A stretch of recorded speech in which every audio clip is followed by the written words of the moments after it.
할렐루야. 우리 주님의 이름을 높이며 찬양합니다. 아멘. 우리가 오늘 예배 자리에 있는 것 자체가 하나님의 은혜를 받을 만한 자리인 줄 믿습니다. 아멘. 우리 다 같이 한번 기도하겠습니다. 하나님 아버지, 하나님 나라를 꿈꿉니다. 아멘. 하나님이 통치하시는 그 나라를 바라봅니다.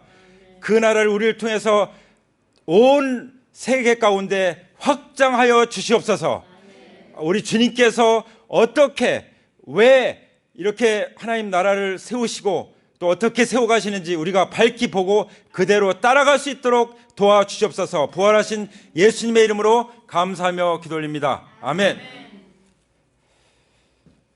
예. 어제 밤에 꿈꾸신 분 손 들어보세요. 예. 지금 꿈꾸고 있는 분 손 들어보세요. 예. 예. 하나님의 자녀들은 다 꿈을 꾸고 있죠. 어떤 꿈을 꾸고 있습니까? 하나님이 다스리시는 그 나라를 꿈꾸고 있죠. 예. 우리나라가 지금 세계 그 많은 나라 가운데서 좀 위상이 어떤지 좀 느끼십니까? 예. 한류를 보면은 아주 그 아시아 지역에서도 한국 드라마 하면은 완전 미칠 정도로 이렇게 좋아하는데요. 우리 민족이 왜 이렇게 복을 받고 뛰어나게 하시는지 모르겠어요. 알죠? 사실 왜 그렇죠?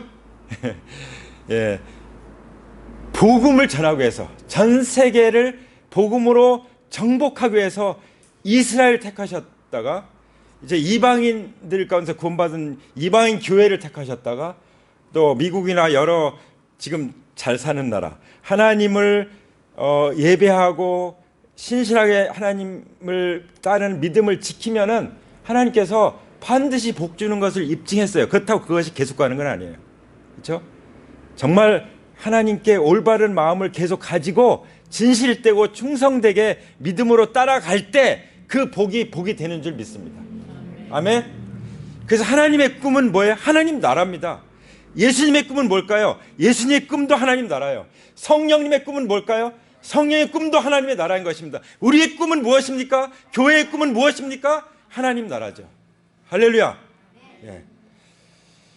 자, 그렇다면은 우리 예수님께서 과연 어떻게 이 하나님 나라를 이루어 가실까? 이루어 가고 계신가 하는 것은 예수님의 관심이고 아버지 하나님의 관심이고 성령님의 역사고 우리의 최대의 관심사인 줄 믿습니다. 예. 이 관심사를 가지고 무엇을 하든지, 먹든지 마시든지 일을 하든지 공부하든지 무엇을 하든지 해야 될 줄 믿습니다. 예수님은 어떻게 그걸 이루어 가십니까? 이 땅에 계실 때 12제자 팀을 이루어서 12제자를 통해서 그렇게 이제 이루어 가시죠. 그래서 예수님께서는 12제자의 비전으로 이제 그 제자들을 파송하는 거죠. 그 12제자가 왜 중요합니까? 그 12제자 중에 가룟 유다가 예수님을 배반했죠. 그래서 예수님의 가룟 유다의 자리에 누가 들어왔어요? 마띠아가 들어왔죠. 그래서 마띠아가 채워져서 12제자가 됐어요. 그때 성령님이 임해서 교회가 탄생했어요. 그래서 교회는 왜 존재합니까? 이 땅에? 하나님 나라를 펼쳐가기 위해서 존재하는 거예요. 그럼 교회에 소속된, 교회에 지체된 우리의 가정, 우리 자신은, 우리의 부부는, 우리의 자녀들은 왜 존재합니까? 하나님 나라를 펼쳐가기 위해서 존재하는 것이죠. 그래서 우리 이 예배 자리에 있는 초은이도 하나님 나라를 펼쳐가기 위해서 열심히 공부하도록 하나님께서 총명과 지혜를 부어주시기를 축복합니다. 아멘. 예. 자, 그래서 예수님이 12제자를 파송하셨어요. 예수님이 12제자를 파송하는 얘기가 누가복음 9장 1절에도 나오죠. 예. 우리가 읽었죠? 한번 펼쳐주시면 좋겠습니다. 예수님께서 12제자들을 어떻게 하셨죠? 한 자리에 불러 모으셨습니다. 예. 그 다음에 뭐 하셨죠? 귀신을 제어하는 그 영적인 권능을 주셨어요. 이게 상당히 그 중요한 순서인데요. 그 다음에 나오는 사건도 그렇게 연결이 되는데요. 자, 예수님께서 무엇보다도 먼저 악한 영들을 제어하고 내쫓는 권능을 주셨어요. 왜 그러셨을까요? 하나님 나라가 펼쳐지려면은 그 하나님 나라가 펼쳐지고 있는 것을 방해하고 가로막고 장애물을 놓고 하는 그 아주 악한 세력 누구예요? 공중 권세를 잡고 있는 마귀죠. 그렇죠? 마귀, 사탄, 옛뱀, 큰 용. 예. 이 악한 영들이 타락한 영들이 계속해서 하나님 나라를 대적하고 있습니다. 그래서 하나님 나라를 펼쳐가고 제일 먼저 필요한 게 뭐예요? 악한 영을 내쫓는, 굴복시키는 능력과 권세가 필요한 거예요. 그래서 제자들을 불러 모아놓고 먼저 그것을 주신 것입니다. 믿습니까? 아멘. 그 다음에 무엇을 주셨죠? 병을 고치는 능력과 권능. 예. 사람이 병들고 아프면 다 어디 가게 되죠? 병원에 가죠. 자, 아까 간증을 드리면서 야, 지금 시대에 의사들이, 간호사들 다 모아서 딱 환자 둘러싸고 기도하고 수술을 시작하는 그런 병원이 있구나. 그 병원은 복 받을 줄 믿습니다. 예. 미션 스쿨도 막 다 완전히 이제 그 본질을 잃어가고 있는 상황에서 그나마 그렇게 그게 유지되고 있다는 것에 대해서 저도 정말 흥분이 됐어요. 제가 미션 스쿨에 근무를 했었잖아요. 지금은요, 그때 예배 드리고 전교생 그 일주일에 1시간 성경 배우고 심지어 고3까지, 그리고 아침이면 방송으로 큐티하고 뭐 수시로 복음 교제하고 또 교사 선교회 또 그 애들 그 뭐죠 선교반 종교부 이런 거 만들어 가지고 계속해서 복음화를 할 수가 있었는데, 그리고 학교 온통 A4에다가 말씀 써붙여서 다 붙이고 했는데요. 지금은요, 제가 들어보면은 예배를 예배라고 못 부른대요. 그냥 특강해서 그냥 그것도 원하는 사람 예배하는 정도. 예, 얼마나 지금 이 시대가 잘 먹고 잘 살게 되니까 이제 배가 부른 거예요. 하나님 없어도 할 것 같은 거예요. 과학이 발달하니까 하나님 존재하지 않는 것 같은 거예요. 그래서 갈수록 정말 중요한 게 뭐냐, 하나님은 살아계시다는 것을 믿는 믿음인 줄 믿습니다. 그래서 하나님이 살아계신 것을 믿는 믿음만 있어도 큰 상을 받는다고 말씀하셨죠. 할렐루야. 네. 그래서 끝까지 이 부활신앙을 가지고 그 믿음을 지켜가는 것이 중요한 줄 믿습니다.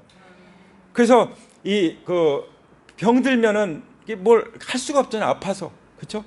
그래서 우리를 강건하게 쓰시기 위해서 하나님께서는 우리가 어떤 사람들은 암에 걸려 죽을 병에 걸려도요, 어떤 사람들은 죽을 때까지 복음을 전하다 죽는 사람도 있어요. 어떤 사람은 그거 고치려고 하다 그냥 못 고치고 죽는 사람도 있어요. 어떤 사람은 고쳐내니까 이제 뭐 교만해져 가지고 이제 뭐 암 누겠다 가지고 또 교만하게 살아가는 사람도 있어요. 그렇죠? 그러나 우리는 어떤 사람들입니까? 병에 굴복되지 않은 사람들이죠. 그렇죠? 그리고 실제로 복음이 전해질 때 병이 낫는 역사들이 일어나는 것입니다. 악한 영들이 떠나는 일이 일어나는 것입니다. 왜냐하면 예수님께서 제자들을 보내시면서 그 능력을 주셨잖아요. 근데 그 능력이 우리에게 있음에도 불구하고 그 주님을, 이 주님을 똑같이 더군다나 부활하신 예수님을 살아계신 주님으로 마음속에 모시고 있으면서도 축사는 귀신을 쫓아내는 악한 마귀를, 그리고 치유하는 이런 일들을 안 하거나 못하게 하거나, 저는 그거 하는 것을 부정하는 그런 가르침을 받은 적이 있었어요. 그 얼마나 악한 것입니까? 예수님이 그 권능을 있어 그래야 하나님 나라가 펼쳐가는데, 그렇죠? 그러니까 우리가 하나님 말씀을 옳게 분별하지 않으면, 잘못 분별하면 방해할 수 있어요. 하나님을 올바르게 알지 못하면 하나님을 올바르게 섬길 수가 없어요. 열심히 하나님 섬기지만 하나님하고는 상관없이 예배할 수도 있는 거예요. 어떤 사람들은 떡과 잔 이거 번거롭게 매주 하느냐, 하나님이 말씀하시잖아요. 예수님이 말씀하셨잖아요. 사도들이 그래 따랐잖아요. 우리가 예배 시간에 예수님을 기억하고 예수님 오심을 기다리고 예수님을 전하는 것보다 더 중요한 게 어디 있습니까? 그렇죠? 그게 주의 만찬이잖아요. 그래서 제가 좀 처음부터 좀 흥분한 것 같긴 하지만 예, 성령님 마음이 안타까우셔서 그런 것 같습니다. 그래서 2절에 보면은 이렇게 그런 귀신을 제어하고 또 병을 고치는 능력과 권능을 주시고, 그 다음 어떻게 하셨죠? 2절에 하나님 나라를 선포하며 병든 사람을 고쳐주게 하시려고 그들을 내보내셨다. 이걸 샌딩, 파송이라고, 파송. 보낸다는 거죠. 그 뜻이 사도라는 뜻이에요. 지금 12사도가 없지만 그러나 우리는 사도적인 사명을 가지고 있다고 말할 수 있는 것입니다. 왜냐하면 우리는 보냄을 받았기 때문에. 그렇죠? 여기 지금 12제자 얘기를만 하는 것입니까? 이 세상에 보냄을 받은 우리를 말씀하고 계신 것이 아닙니까? 맞습니까? 어떤 게 어떻게 대답할지 모르겠죠. 예, 일단 아멘 하시면 되겠습니다. 예, 그러기 위해서 성령의 권능을 주셨어요. 우리 주님께서. 근데 이 일은 그냥 혼자 하는 게 아니에요. 예수님도 제자들 보낼 때 둘씩 두 증인의 말이 힘이 있기 때문에 둘씩 보내기도 하시고, 그 다음에 그것으로 끝나는 것이 아니라 복음을 전하는 목적이 하나님 나라를 이룬 거기 때문에 예수님은 12를 모으신 거예요. 12를. 하나님 나라의 기둥들을 모으신 거예요. 우리를 지금 모으신 것처럼. 그래서 모으셔서 어떻게 했죠? 보내시는데 그냥 보내십니까? 놀다 오라고? 예. 물론 놀더라도 이렇게 놀아야 돼요. 어떻게 놀아야 돼요? 하나님 나라를 선포하며. 할렐루야. 예. 요즘에는 이제 청소년들, 어린이들 이렇게 복음 전할 때 재미있게 복음 전하는 일들 많이 개발을 해요. 좋죠? 좋은 일이에요. 놀더라도 재밌게 하더라도 무엇을 위해서 해요? 하나님 나라를 선포하기 위해서. 그리고 하나님 나라를 선포할 때 어떤 일이 일어나죠? 병든 사람을 고쳐주는 일이 일어나는 것입니다. 할렐루야. 능력이 나타나는 거예요. 그래서 우리는 권능 있는 예수 그리스도의 제자입니다. 어떤 권능이요? 성령의 권능, 예수님의 이름의 권능, 그리고 예수님의 십자가 보혈의 능력, 부활의 권세와 능력. 할렐루야. 이 모든 본질을 우리가 가지고 하나님 나라를 선포할 때 악한 영들이 떠나가고 병든 자들이 낫는 역사가 일어날 것입니다. 일어나고 있습니다. 할렐루야. 이 시간도 일어날지어다. 아멘. 그리고 3절에 가보면요, 예수님께서 이제 제자들에게 말씀하세요. 무엇을 말씀하시죠? 길을 떠나는 데는 아무것도 가지지 말고 가지고 가지 말아라. 이게 무슨 말씀일까요? 아니, 여행을 떠나는데 여행 가방 들고 가지 말라는 건 똑같잖아요. 그렇죠? 여행을 떠나는데 아무것도 가지고 가지 말아라. 지팡이도 자루도 빵도 돈도 필요 없다. 속옷도 한 벌만 딱 가지고 와라. 그러면 어떻게 가서 살라는 말씀입니까? 예수님이 아무 대책도 없이 이렇게 보내시겠어요? 하나님 나라 일은 예수님의 공급하심으로 하는 줄 믿습니다. 아멘.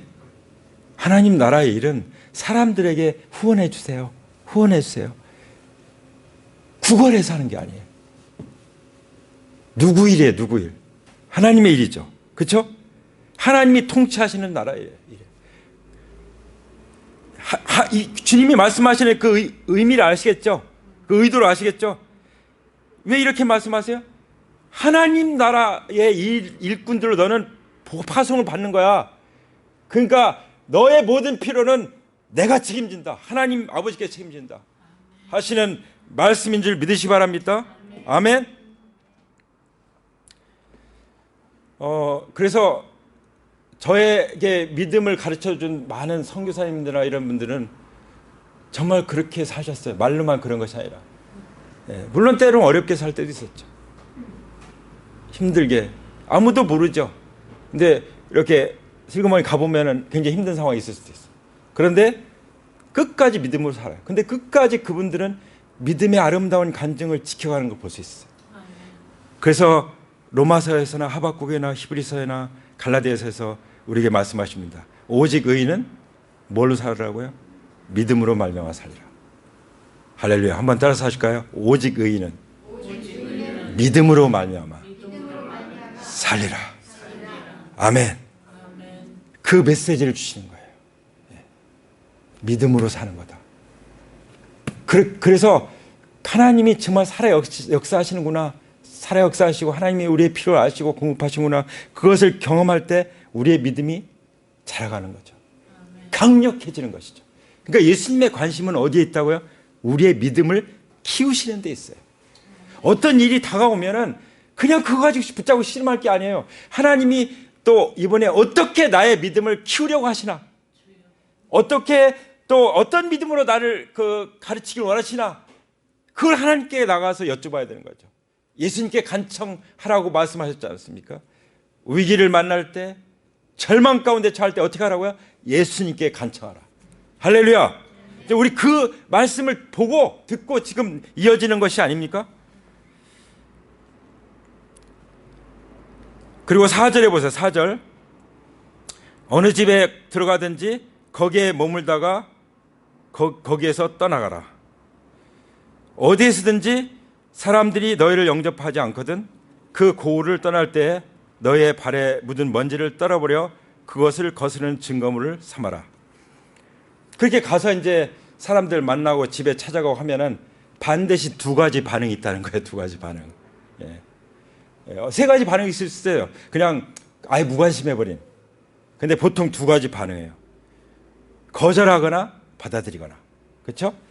그러면 받아들일 때 어떻게 해요? 거기 머물러라. 왜 머물러요? 거기서 얻어먹으라고요? 그분들로 하여금 하나님의 일꾼들을 섬김으로 복을 받을 수 있는 기회를 주는 거고, 또 그분들에게 머물러 있으면서 복음을 전해서 거기에 셀을 세우라는 거예요. 셀을. 예.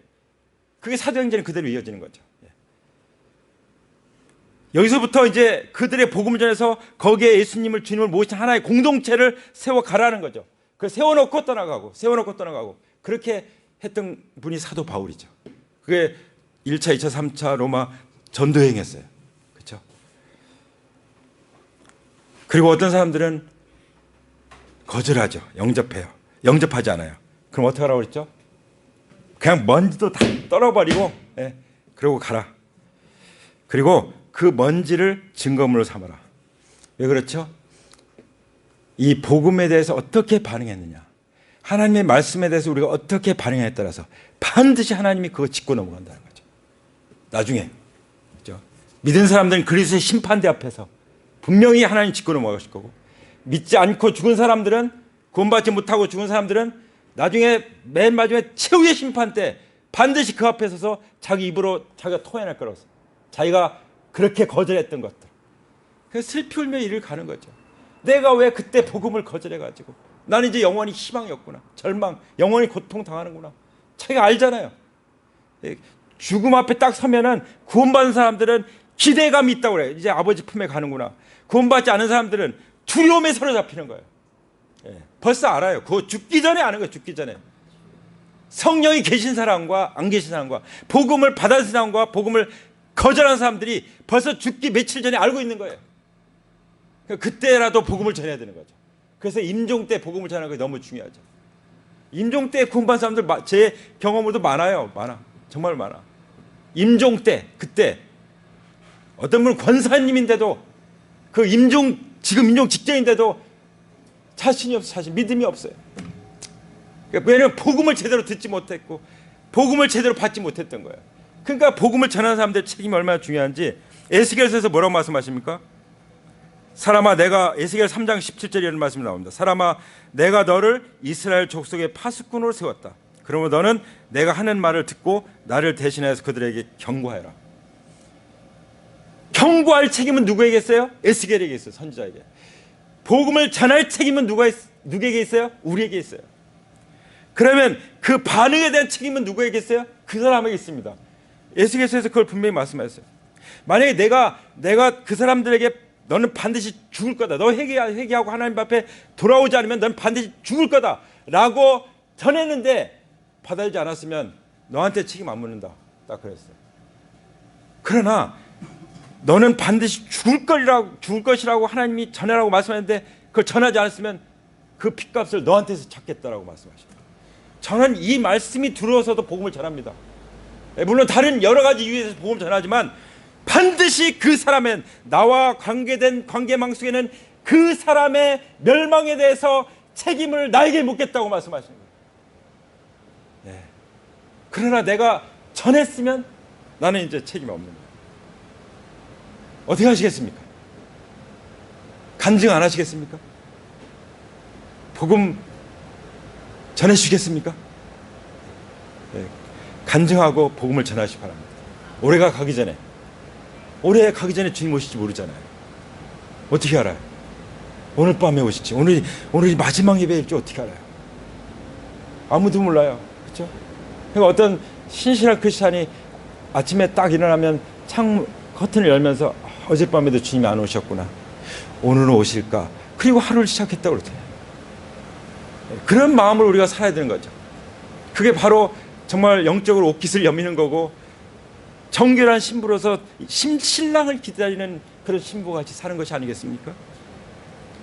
그냥 기다리고만 있는 것이 아니에요. 복음을 전하라는 거, 복음을. 간증을, 하나님을 전하, 하나님 나라를 확장해 가라는 것이죠. 그것을 우리에게 말씀해 주시는 것입니다. 아멘. 요즘에 말씀 읽으면서요, 제가 굉장히 두려운 말씀이 있었어요. 뭐냐면, 회개를 거절하고 고집을 부리면 망하는 길밖에 없다. 이게 성경의 말씀이었어요. 얼마나 많은 사람들이 회개를 거절하는지 몰라요. 회개는요, 마치 화장실 가서 그 배설물을 처리하는 그런 시간과 똑같아요. 여러분, 배설이 안 되면, 회개는 배설과 같은 건데, 배설이 안 되면 어떤 사람 죽어요. 제 아버지께서 그러셨어요. 어떤 사람이 있었는데 배설을 못 해가지고 너무 고통스럽고, 그래서 죽으려고 막 석유를 막 마셨대요. 그랬더니 배설이 쫙 되고 살았다는 거예요. 강단에서 조금 이런 말씀 드려서 좀 그렇지만, 예, 그래가지고 막 엄청 쏟아가지고 살았다는 거예요. 근데 여러분, 배설이 잘 되면 그 시간이 얼마나 행복한 시간입니까? 그렇죠? 여러분, 회개를 하지 않는 것은요, 이 회개하지 않고 회개 거절하고 고집 부리는 것은 스스로 고통을 겪는 것밖에 없어요. 그리고 망하는 길뿐이에요. 예, 죽어요, 죽어. 예. 회개의 축복을 누리시기 바랍니다. 그래서 회개를 축복이라고 하는 거예요. 우리는 회개를 축복이라고 말하고 있죠. 그렇게 알고 누리고 경험하고 있죠. 할렐루야. 예, 얼마나 좋은 건데, 회개가. 그래서 데살로니가 후서 1장 7절에도 이렇게 말씀하셨어요. 주 예수께서 자기의 권능 있는 천사들과 함께 하늘로부터 불꽃에 쌓여서 나타나셔서, 예수님이 얼마나 그 웅장하게 위엄 있게 영광 가운데 오실 것을 우리는 상상할 수 있죠. 그때요, 뭐라고 말씀하시냐면, 다시 오실 때, 나타나실 때 하나님을 알지 못하는 자들과 우리 주 예수 그리스도의 복음에 순종하지 않는 자들을 처벌하실 때에 일어날 것입니다. 뭐라고 말씀하시죠? 하나님을 알지 못하는 자들도 지옥 가는 거예요. 믿는 사람, 구원받은 사람, 어떤 사람, 하나님을 아는 사람들이죠. 그렇죠? 하나님이 아버지신 것을 알고, 예수님이 나의 주 구주신 걸 알고, 성령님이 나의 보호자이신 것을 알고, 인도자이신 것을 아는 사람들이죠. 그렇지 않은 사람들, 하나님을 알지 못하는 사람들. 그리고 또 뭐라고 말씀하셨어요? 우리 주 예수 그리스도의 복음에 복종하지 않은 사람들, 굴복하지 않은 사람들. 우리가 그래서 굴복할지어다 계속 기도하잖아요. 굴복하지 않은 사람들 반드시 처벌을 받는다고 데살로니가 후서 1장 7절에서 말씀하십니다. 그래서 믿어야 되는 거예요. 믿지 않은 사람들은 회개하고 믿으시기 바랍니다. 그리고 믿지 않은 사람들에게 복음을 전해야 되는 것이죠. 왜냐하면 그들은 주님 앞에 설 것이며 주님의 권능의 영광 가운데서 떨어져 나갈 것이기 때문입니다. 그래서 믿지 않는 사람들은 영원히 멸망하는 형벌을 받을 것이라고 말씀하고 계십니다. 그래서 제자들이 나가서 어떻게 했어요? 여러 마을에 두루 다니시면서 곳곳에서 복음을 전하면서 병을 고쳤어요. 예. 파송 받아서 그렇게 했죠. 우리가 파송 받은 사람인데, 제가 파송 받았는데 목양실에 앉아서 맨날 찬송만 듣고 있고 그러면 되겠습니까? 예. 그래서 우리가 같이 나가는 거죠. 나가자, 기도하고 피켓 들고 나가는 거예요. 그리고 또 전화하는 거죠, 영혼들에게. 예. 요즘에는 사람들이 이렇게 딱딱 나오지 않는 경향이 있지만, 그래도 우리는 사도행전이나 지금이나 똑같이 복음을 전하는 거야. 할렐루야. 반응이 문제지 우리에게 문제가 있어서 안 되잖아요. 그렇죠? 대답이 없으시네요. 아멘입니까? 아멘. 예.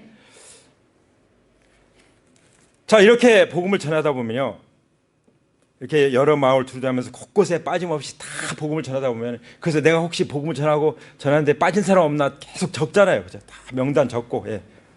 계속 적죠. 예. 적고 또 적고, 링크 보내고 또 생각해 또 보내고. 그렇게 하다 보면 어떤 일이 납니까? 7절에 보세요. 분봉왕 헤롯이 이 모든 일을 듣고서 당황했다. 왜냐하면 어떤 사람들은 요한이 죽은 사람들 가운데 살아났다고 하고, 또 어떤 사람들은 엘리야가 살아났다고 하고, 또 어떤 사람들은 예언자 가운데 한 사람이 살아났다고 말하기 때문이었다. 그러나 헤롯은 이렇게 말했다. 요한은 내가 목을 베어 죽였는데 내게 이런 소문이 파다하게 들린 사람이 도대체 누구인가? 그는 예수를 만나고 싶어했다. 도대체는 제가 든 겁니다. 성경에 없어요. 자, 보세요. 딱 이제 사도들이 복음을 막 전해서 예수님이 온 세상에 소문이 퍼지고 사람들이 막 믿기도 하고 거절하기도 하고 막 웅성웅성하고 하니까 누가 딱 신경을 쓰는 겁니까? 권력자. 하나님 나라가 임하니까 제일 위협을 느끼는 거 뭐예요? 세상 권력자들. 세상 권력자들은 하나님을 대적하기가 쉬워요. 겸손하게 자기에게 권력을 주시고 지도를 세우신 분이 하나님이시라고 믿는 사람 아니면 굉장히 그 경계를 해요. 여기 헤롯의 가문을 보면요, 제가 헤롯의 가문을 이해하느라고요 몇 시간을 해도 이게 잘 정리가 안 되는 거예요. 너무 복잡해서. 왜냐하면 뭐 자기 동생 아내를 데려오고 자기 아내 삼고 또 손주 친척 손주하고 또 결혼하고 손주 딸하고 온갖 뭐, 그리고 뭐 자기 처 죽이고 장인 죽이고 장모 죽이고 또 심지어 자기 그 뭐지 동생 처의 동생까지 죽이고, 이게 헤롯 대왕이었어요. 헤롯 대왕. 그리고 헤롯 대왕만 그런 것이 아니라 또 헤롯 대왕 그 다음에 누가 있냐면 헤롯의 그 자녀들 있죠. 자녀 안티파스, 헤롯 안티파스. 그리고 손주가 또 헤롯 아그리파 1세, 또 그 다음에 증손이 헤롯 아그리파 2세. 이게 다 어떤 사람들이.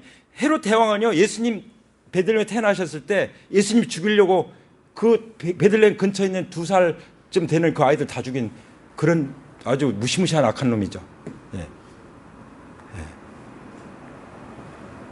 그리고 안티파스 이 사람도 아주 그 어떻게 했죠?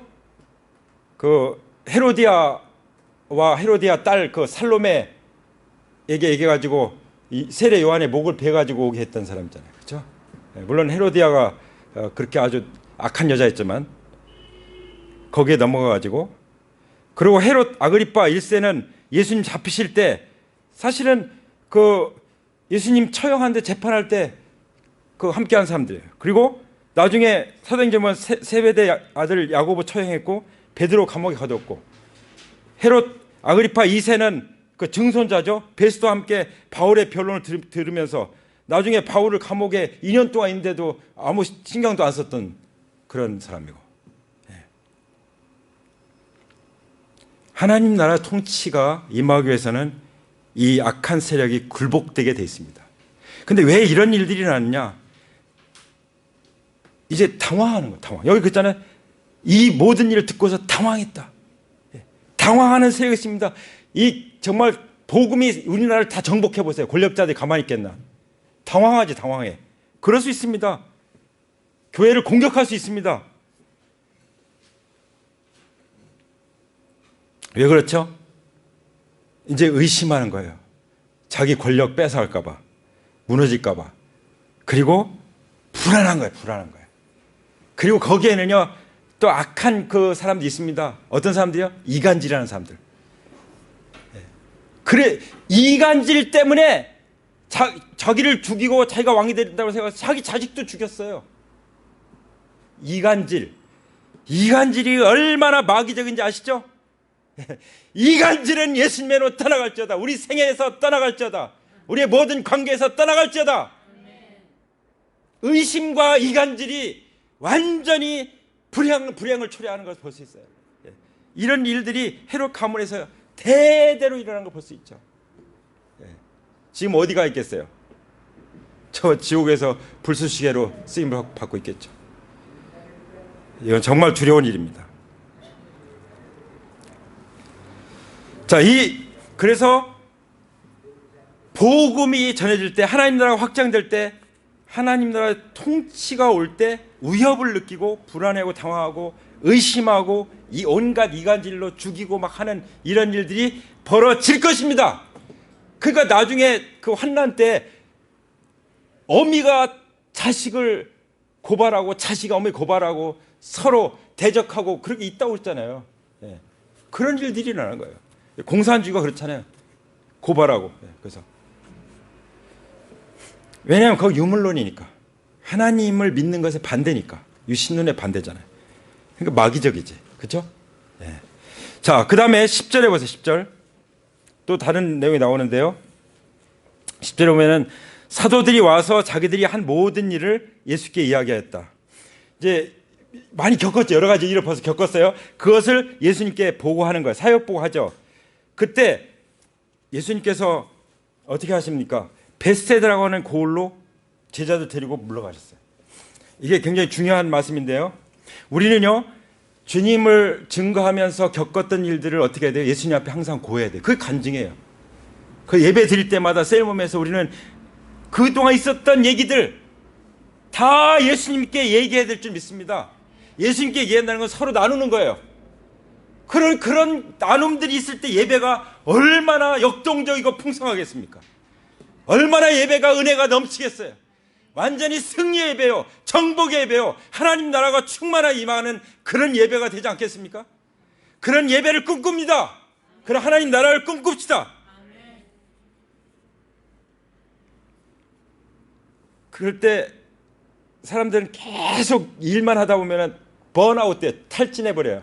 그러니까 예수님은 일주일 열심히 하고 일하고 주일날 또 예배하고 회복하도록 하신 거죠. 그래서 예수님은 따로 데리고 가서 거기서 우리가 이제 인카운터 수양이 하잖아요. 여기서 말하는 것은 리인카운터, 다시 주님을 만나는 그런 경험을 하도록 하는 거예요. 그래서 우리는 항상 주님을 만나는 경험 가운데 계속 될 때 승승장구하는 것입니다. 번성하는 것입니다. 믿으시기 바랍니다.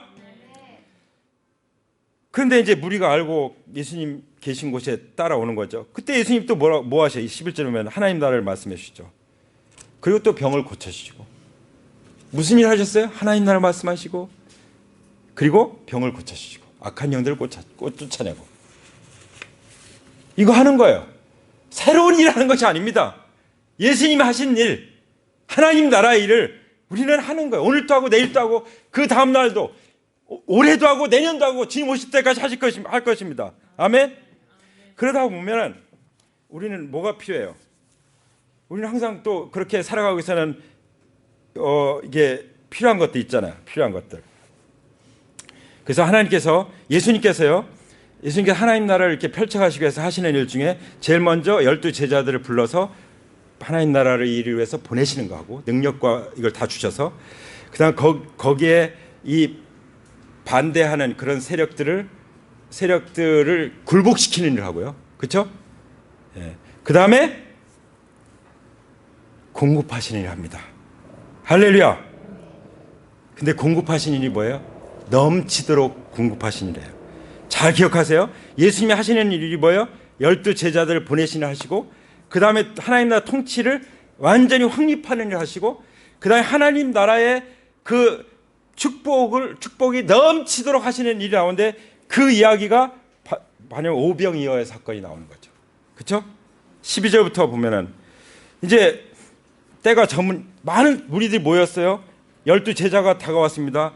이제 해결책을 제시해요. 이거 이대로 우리가 여기 이렇게 있다 보면 이제 밤도 저물고 이 사람 잘 것도 없고 먹을 것도 없습니다. 어디가 사다 먹여야 되겠습니다. 그것이 제자들의 해결 방법이었어요. 각자 해결하게 하십시오, 이거였죠. 근데 하나님 나라는 그런 게 아니에요. 사도행전 보세요. 서로 나누고 하나님께 드리고 하는 그런 거였죠. 그렇죠? 예수님의 해결책은 뭐였어요? 너희들이 해결해줘라. 그건 뭐예요? 예수님이 제자들 통해서 그들의 필요를 해결해 주겠다는 말씀이죠. 그러니까 우리는요, 리더들은 리더들이 모든 걸 다 가지고 있어서 하는 거네요. 아니에요. 예수님과 연결돼 있기 때문에 다른 사람들의 필요를 채워주는 일을 할 수 있는 거예요. 할렐루야. 한 번은 어느 분이 이제 이사를 해야 되는데 아무것도 없어. 그래서 이제 계약을 딱 하는데 누가 딱 연락이 왔어. 쌀 20kg가 시골 쏘는데 외국에서 온 사람한테 주고 싶습니다. 딱 보니까 외국에서 온 분 계약하고 있어 지금. 그래서 제가 그랬어요. 그 형제님한테, 야, 하나님이 쌀부터 채우신다. 할렐루야. 그것도 좋은 쌀로. 예. 나라미 이런 거 말고, 나라미도 뭐 좋은 쌀이겠지만, 예. 하나님 나라미로, 하나님 나라미로 채우십니다. 할렐루야. 예. 자, 그래서 진짜 아무것도 없는 이 빈들에서 제자들이 그런 공급하신 걸 보면서 제자들의 믿음을 키우신다고 그랬죠. 그래서 큰 믿음, 큰 헌신으로 바꾸시는 거예요. 사실은 어떤 아이가 물고기 2마리와 빵 5개를 드린 거잖아요. 사람들은 볼 때, 야, 이거 가지고, 야, 이거 어디다가 간에도 못 붙이겠다, 그렇게 생각할 수 있어요. 근데 예수님이 보는 관점은 달라요. 오병이가 아닌 거예요. 예수님이 하늘 우러보면서 축사하니까 어떻게 했죠? 5,000명을 다 먹이고 12광주에 가득 차게 남았잖아요. 할렐루야. 하나님 나라의 공급은 이런 것입니다. 넘치도록 채우신 것입니다. 그래서 내 잔이 넘치나이다, 이 고백이 나오는 것이죠. 예. 잠언 3장 9절에 보면 내 재물과 내 소산물의 처음 익은 열매로 여호와를 공경하면 내 창고를 가득히 채워주고 새 포도즙이 넘치리라. 할렐루야. 이 믿음을 가진 사람은 하나님 앞에 헌신하는 거예요. 그렇죠? 그래서 하나님의 나의 목자시기 때문에 풍성하게 공급하시고 내 잔이 넘치고, 우리가 하나님을 경외하기 때문에, 공경하기 때문에 하나님이 넘치게 해주시고, 그리고 누가복음 6장에서 나왔던 것처럼 주라 그리하면 너에게 주실 것이니 그냥 후히 대어 누르고 흔들고 넘쳐서 안겨서 주리라. 예. 내가 나눴는데 도로 받는다는 거예요. 엊그제 와로바시데이, 와로바시데이가 아니라 가래떡 데이를 맞아가지고 마침 쌀이 들어와서 가래떡이 딱 그 날짜 들어온 거예요. 그래가지고 가지고 딱 다니는데요, 제가 가래떡 두 개, 3개, 4개 드렸는데 받은 건 더 많아. 갖다 드렸는데 더 많은 걸 받아왔다니까 우리가요. 예. 할렐루야. 예. 하나님 말씀, 너희가 그 헤아림으로 너희도 헤아림을 도로 받을 것이다. 아멘. 예. 그래서 다른 분들에게 필요를 채우시기 바랍니다. 예. 하나님 가만히 있지 않아요. 그뿐만 아니라 에베소 3장에 보면은 모든 것을 넘치도록 영적인 필요, 먼저 영적인 필요를 채우시고 그 다음에 물질적인 필요를 채우십니다. 예. 영적인 세계를 정복하시고 물질적인 세계를 정복하고, 이게 하나님 나라가 임하는 거예요. 할렐루야. 근데요, 우리가 한 가지 분명히 기억해야 될 게 있습니다. 여기 빼놓고 넘어갈 수 없는 게, 제자들에게 시키신 것이 뭐죠? 한 50명씩 때를 잘 지어서 질서 있게 다 앉혀라. 하나님은요, 고린도전서 14장 33절에 있는 말씀처럼 하나님은 무질서의 하나님이 아니시오 오직 화평의 하나님이시다. 하나님은 하나님의 그 성품대로 역사하십니다. 예. 그래서 고린도전서 14장 40절도 모든 것을 품위 있게 하고 질서 있게 해라. 여러분, 크리스찬들은요 정말 질서 있는 사람들이에요. 크리스찬들 어디 가서 집회를 하면은 집회 했는지 안 했는지 몰라. 깨끗이 다 정리해가지고 질서 갖다 화장실 딱 줄 서가지고. 크리스찬들은요 정말 품위 있는 사람들, 신사, 젠틀한 사람들이에요. 크리스찬들은 성령의 성품이 있잖아요. 성령의 열매. 그러니까 세상에 비치고 사람들이 두려워 떠는 거죠. 대체 어떻게 저 사람들 저럴까? 권력자들 때요 핍박하면서도 떨어요.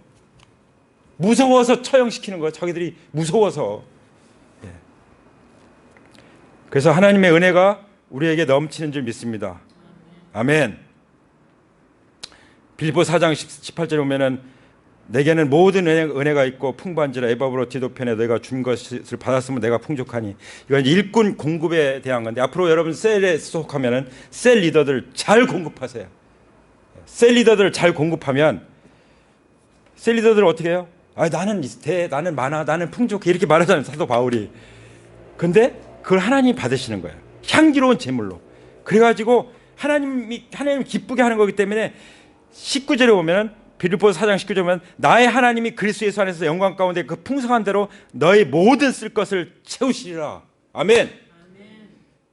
내 평생에 필요한, 내 자녀들에게 평생에 필요한 모든 것을 다 채우신다. 근데 풍성하게 채우신다. 그런데 영광 가운데 채우신다고 말씀하신 것입니다. 아멘.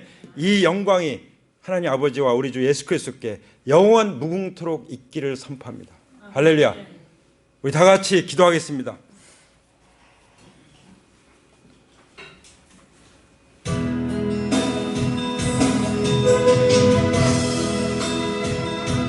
우리도 예수님의 12 제자처럼 하나님 나라를 위해서 부름을 받았습니다.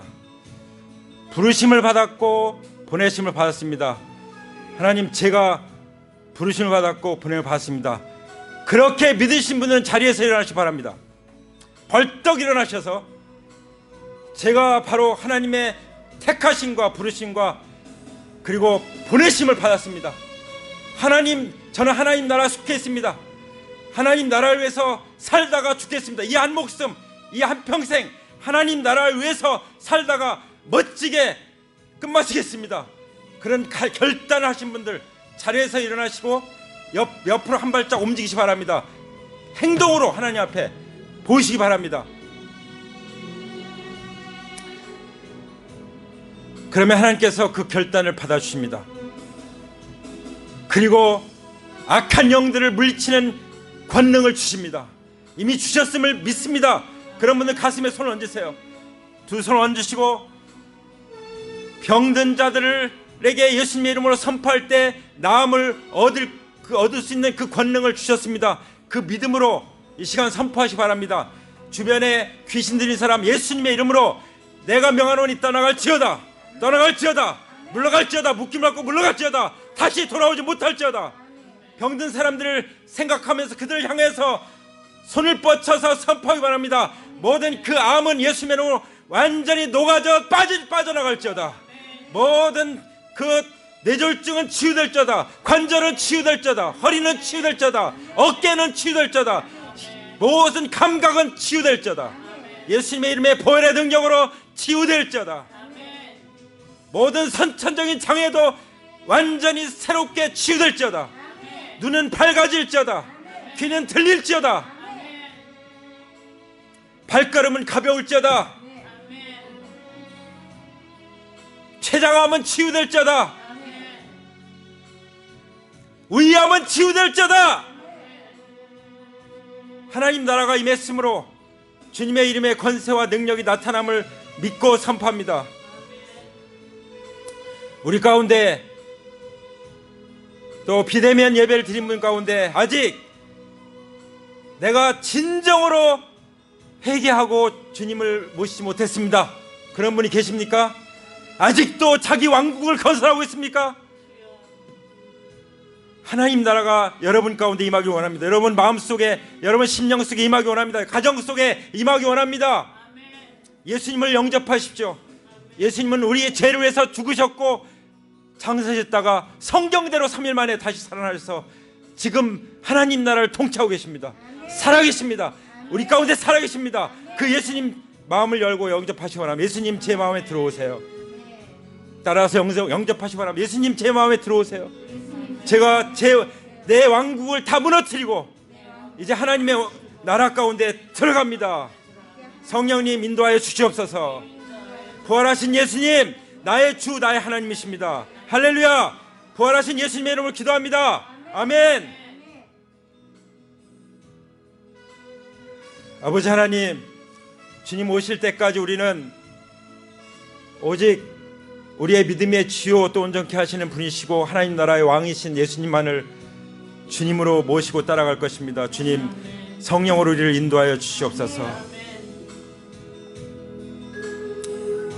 12 제자를 부르시고 그들에게 권능을 주셔서 파송하였을 때 권력자들이 두려워했습니다. 어떤 세력도 두려워할 것입니다. 우리는 하나님만 두려워하겠습니다. 영은 죽여도 능히 지옥에 멸하지 못하는 자들을 두려워하는 것이 아니라 영과 몸과 영을 죽여서 영원히 지옥에 멸하실 수 있는 하나님만을 두려워하겠습니다.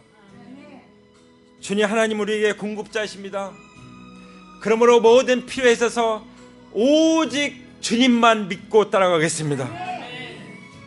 주님, 영적인 필요든 마음의 필요든 육체적인 필요든 어떤 것이든 정말 그 빈들에서 잠잘 곳이 없고 먹을 것이 없던 그들에게 필요를 채우셨던 것처럼 우리의 평생 먹고 살 것, 잠자고 가족이 함께 살아갈 모든 것을 채우실 하나님만 믿고 살아가겠습니다. 주님의 언약만 믿고 살아가겠습니다. 주님이 주신 그 말씀만 믿고 살아가겠습니다. 열심히 살아가겠습니다. 주님, 성령의 열심으로, 성령의 열정으로 살아갈 때 하나님 나라가 우리 가운데 넘쳐나고 우리를 통해서 하나님이 주시는 그 축복을 인해서 내 잔이 넘쳐나다 그렇게 고백할 것을 믿습니다. 우리를 통해서, 우리 가정을 통해서, 교회를 통해서 전 세계를 정복할 것을 믿습니다.